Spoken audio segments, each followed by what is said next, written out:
The chief financial officer of the Trump Organization is facing new scrutiny from prosecutors in New York City. That's according to new reporting from ProPublica. The organization reports that Alan Weisselberg is under investigation by the Office of Manhattan District Attorney Cyrus Vance.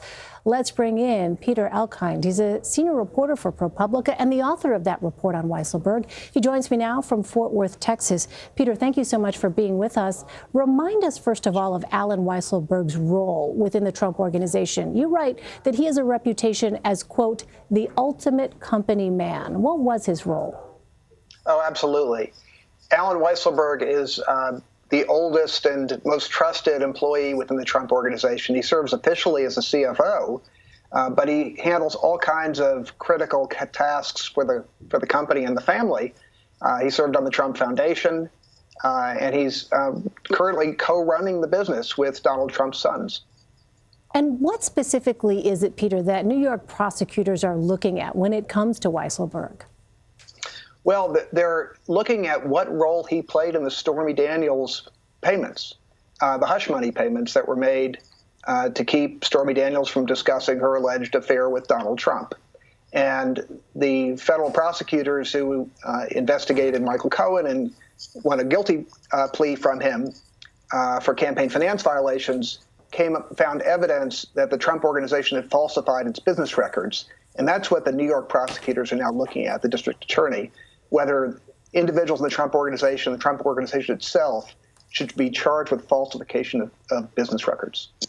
Well, Weisselberg was granted immunity by federal prosecutors in their investigation into Mr. Trump's former fixer, Michael Cohen. But you note that does not apply in the Manhattan District Attorney's case. What role is Cohen playing in this probe into Weisselberg? Well, he's an important source, and he is eager to play that role because he hopes that it might lead to some improvement in his conditions. He's now in a minimum security prison in upstate New York, and he's been eager to cooperate with both federal and state prosecutors to try to ease his punishment.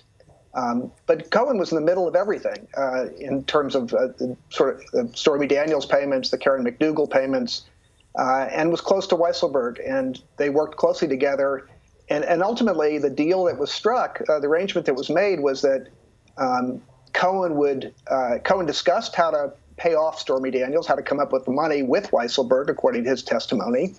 It was decided that Cohen would come up with the money through a home equity line of credit that he had, and then they discussed how to cover it up, according to Cohen and according to federal prosecutors' information.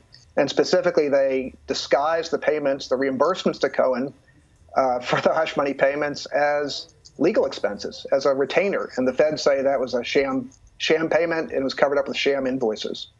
Well, you also report that federal prosecutors from the Southern District of New York asked prosecutors with the DA's office to stand down from their investigation into Weisselberg. What more can you tell us about that? Yes, and that's interesting because there was the federal investigation of campaign finance law violations and other crimes went on for 18 months or so.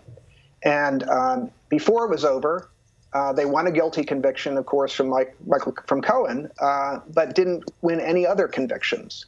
And yet they asked, at the point that Cohen pled guilty, the DA's office, decided to look into violations of state crimes for falsification of business records.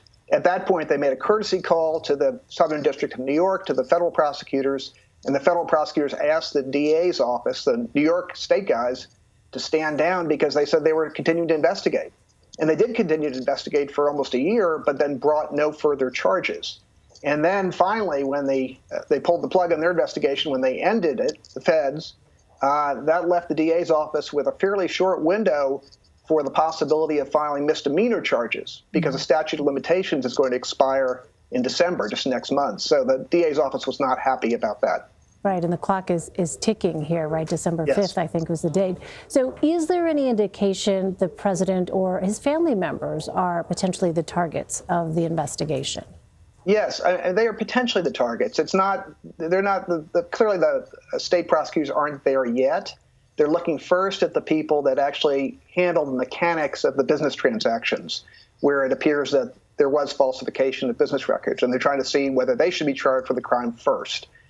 They're also seeking to get the president's tax returns, as has gotten a lot of attention and is now before the Supreme Court. To bring a felony case of falsification of business records, they have to show that there was an intent to commit fraud with the purpose of committing a second crime. And that could include falsification of income tax records. So that's why they're after that.